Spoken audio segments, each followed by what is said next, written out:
இந்த வீடியோவில் data types and வேரியபிள்ஸை பற்றி தான் பார்க்க போகிறோம். வேரியபிள்ஸ்னால் என்னென்னா ஒரு டேட்டா இல்லை ஒரு வேல்யூவை ஸ்டோர் பண்ணுறதுக்கு நம்ம வேரியபிள்ஸ் வந்து யூஸ் பண்ணுறோம். இப்போ ஃபார் எக்ஸாம்பிள் வந்து நீங்கள் ஒரு ஷாப்புக்கு போயிட்டு அங்கே வாட்டர் பாட்டில் வாங்குறீங்க. இந்த வாட்டரை ஸ்டோர் பண்ணுறதுக்கு நம்ம பாட்டில்ங்கிற ஒரு கண்டெய்னரை யூஸ் பண்ணுறோம். அந்த மாதிரி தான் ஒரு வேல்யூ இல்லை ஒரு டேட்டாவை ஸ்டோர் பண்ணுறதுக்கு நம்ம வேரியபிள்ஸை வந்து யூஸ் பண்ணுறோம். இப்போ ஃபார் எக்ஸாம்பிள் வந்துட்டு நான் இந்த இடத்துல a = 10ன்னு கொடுக்குறேன். ஸோ இது வந்து எப்படி நடக்கும்னா ஏங்கிற ஒரு வேரியபிளில் போயிட்டு 10ங்கிற ஒரு வேல்யூ வந்து ஸ்டோர் ஆகும். மெமரியில் போயிட்டு இது எப்படி ஸ்டோர் ஆகுங்கிறத சொல்கிறேன். மெமரி வந்து பார்க்குறதுக்கு இந்த மாதிரி தான் இருக்கும். இதில் ஏக்குன்னு ஒரு லொக்கேஷன் க்ரியேட் ஆகும். அந்த லொக்கேஷனில் 10ங்கிற ஒரு வேல்யூ போயிட்டு ஸ்டோர் ஆகும். ஸோ இந்த கான்செப்ட் வந்து உங்களுக்கு புரிஞ்சிருக்கும்.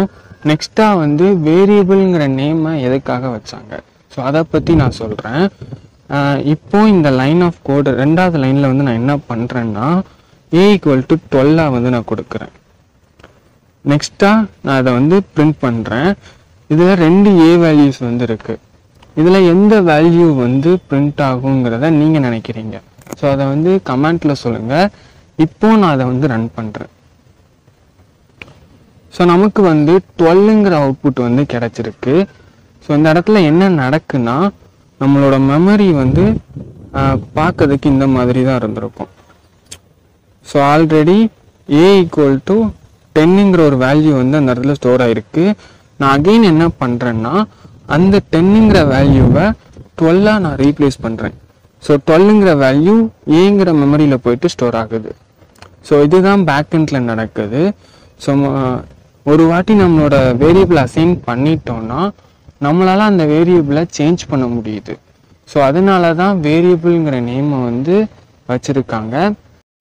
இப்போ டேட்டா டைப்ஸ்னால் என்னங்கிறத பார்த்துடலாம். ஸோ டேட்டா டைப்ஸ்னால் என்னன்னா நீங்கள் ஸ்டோர் பண்ணுற வேல்யூ என்ன டைப்பில் இருக்குங்கிறத டிஃபைன் பண்ணுறது தான் டேட்டா டைப்.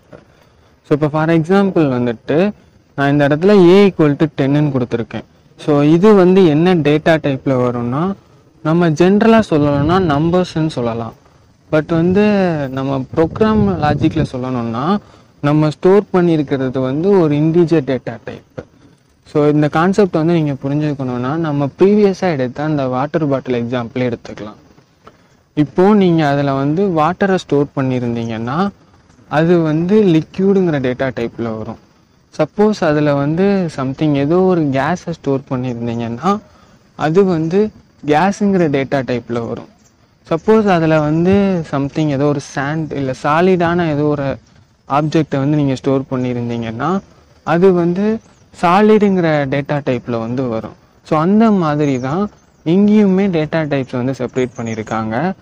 நம்ம வந்து இப்போ பார்க்க போகிறது வந்து integer data type, float, string and Boolean data types. So இதை பற்றி தான் நம்ம வந்து பார்க்க போகிறோம். இன்டிஜர் டேட்டா டைப்னால் வேறு எதுவும் இல்லை, நீங்கள் ஸ்டோர் பண்ணுற நம்பர்ஸில் டெசிமல் பாயிண்ட்ஸ் இல்லாத நம்பர்ஸை தான் நம்ம இன்டிஜர் டேட்டா டைப்னு சொல்லுவோம். ஸோ இப்போ வந்து நான் a = 10ன்னு கொடுத்துருக்கேன்ல, இதை நான் வந்து இதோட டைப்பு செக் பண்ணுறதுக்கு பைத்தானில் டைப்புங்கிற ஒரு ஃபங்க்ஷன் வந்து இருக்குது. ஸோ அதை கொடுத்து நான் பிரிண்ட் பண்ணுறேன். நமக்கு வந்து என்ன அவுட்புட் வருங்கிறத செக் பண்ணலாம். ஸோ நமக்கு வந்து கிளாஸ் இன்ட்டுங்கிற அவுட்புட் வந்து கிடச்சிருக்கு. ஸோ இது வந்து எதை இண்டிகேட் பண்ணுதுன்னா இந்த நீங்கள் ஸ்டோர் பண்ணியிருக்கிற வேல்யூ ஏல ஸ்டோர் பண்ணியிருக்கிற வேல்யூ வந்து ஒரு இன்டிஜர் டேட்டா டைப்பை சேர்ந்ததுங்கிறத நமக்கு வந்து தெரிஞ்சுக்கலாம் இது வழியாக. ஸோ நெக்ஸ்ட்டாக வந்து நம்ம ஃப்ளோட் டேட்டா டைப்பை பற்றி பார்க்கலாம். ஸோ இந்த இடத்துல வந்து நான் a = 10ன்னு கொடுத்துருக்கேன்னா அதை வந்து நான் a = 10.5 வந்து நான் சேஞ்ச் பண்ணுறேன். ஸோ இப்போ இதோட டைப்பை வந்து நம்ம செக் பண்ணி பார்க்கலாம். நான் இந்த ப்ரோக்ராம் வந்து ரன் பண்ணுறேன். ஸோ நமக்கு வந்து கிளாஸ் ஃப்ளோட்டுன்னு வந்து கிடச்சிருக்கு.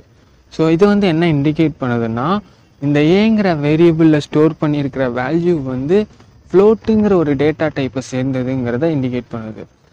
ஸோ நெக்ஸ்ட்டாக வந்து ஸ்ட்ரிங்கு. ஸோ இது வந்து நீங்கள் எப்படி ஸ்டோர் பண்ணலான்னா நீங்கள் டபுள் கொட்டேஷன் இல்லை சிங்கிள் கொட்டேஷனுக்குள்ளே ஸ்டோர் பண்ணுற எல்லா வேல்யூஸுமே நம்ம பைத்தான் ப்ரோக்ராம் வந்து ஸ்ட்ரிங்காக தான் கன்சிடர் பண்ணோம்.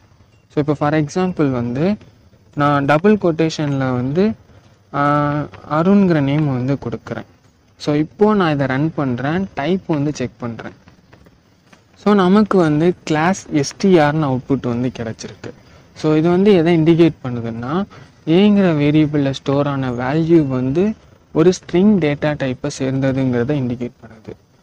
சப்போஸ் வந்து நான் இந்த இடத்துல நான் வந்து 10ங்கிற வேல்யூ வந்து கொடுக்குறேன். ஸோ நான் வந்து டபுள் கொட்டேஷனில் 10ன்னு கொடுக்குறேன். இதை வந்து நம்ம பைத்தான் வந்து ஸ்ட்ரிங்காக எடுக்குதா இல்லை இன்டிஜராக எடுக்குதாங்கிறத நம்ம செக் பண்ணலாம். ஸோ நமக்கு வந்து அவுட்புட்டில் கிளாஸ் எஸ்டிஆர்னு தான் அவுட்புட் வந்து வந்திருக்குது. பட் நம்ம ஸ்டோர் பண்ண வேல்யூ வந்து 10. அது வந்து ஒரு நம்பருங்கிறது நமக்கு தெரியும், பட் பைத்தான் கம்பைலருக்கு வந்து அது வந்து தெரியாது. ஸோ டபுள் கொட்டேஷனில் நீங்கள் என்ன கொடுத்தாலும் அதை வந்து ஸ்ட்ரிங்காக தான் பைத்தான் கன்சிடர் பண்ணும். ஸோ நெக்ஸ்ட்டாக நம்ம பார்க்க போகிறது வந்து பூலியன் டேட்டா டைப். ஸோ இது வந்து ரொம்ப சிம்பிளான ஒரு டேட்டா டைப். என்னன்னா, நீங்கள் வந்து ஒரு வேரியபிளில் ட்ரூ இல்லை ஃபால்ஸுங்கிற வேல்யூவை உங்களால் ஸ்டோர் பண்ண முடியும். ஸோ எய்தர் ட்ரூ இல்லை ஃபால்ஸ் இந்த 2 ஆப்ஷன்ஸ் மட்டும்தான் இருக்கும். அதை வந்து நம்ம பூலியன் டேட்டா டைப்னு சொல்லுவோம். நான் இந்த இடத்துல ஏ ஈக்குவல் டு ட்ரூங்கிறத வந்து ஸ்டோர் பண்ணியிருக்கேன். இப்போ இதோட டைப்பை வந்து நான் செக் பண்ணுறேன். ஸோ நமக்கு வந்து கிளாஸ் பூல்ங்கிற அவுட்புட் வந்து கிடச்சிருக்கு. ஸோ இதை வந்து எதை இண்டிகேட் பண்ணுதுன்னா, ஏங்கிற வேரியபிளில் ஸ்டோர் ஆன வேல்யூ வந்து ஒரு பூலியன் டேட்டா டைப்பை சேர்ந்ததுங்கிறத நமக்கு வந்து இண்டிகேட் பண்ணுது. ஸோ இப்போ உங்களுக்கு டேட்டா டைப்ஸ் அண்ட் வேரியபிள்ஸை பற்றி ஒரு கிளியரான அண்டர்ஸ்டாண்டிங் இப்போ வந்து வந்திருப்பீங்க. இந்த வீடியோவில் எதுவும் டவுட்ஸ் இருந்துச்சுன்னா நீங்கள் கமெண்ட்டில் சொல்லுங்கள். அண்ட் நெக்ஸ்ட் வீடியோவில் பார்க்கலாம்.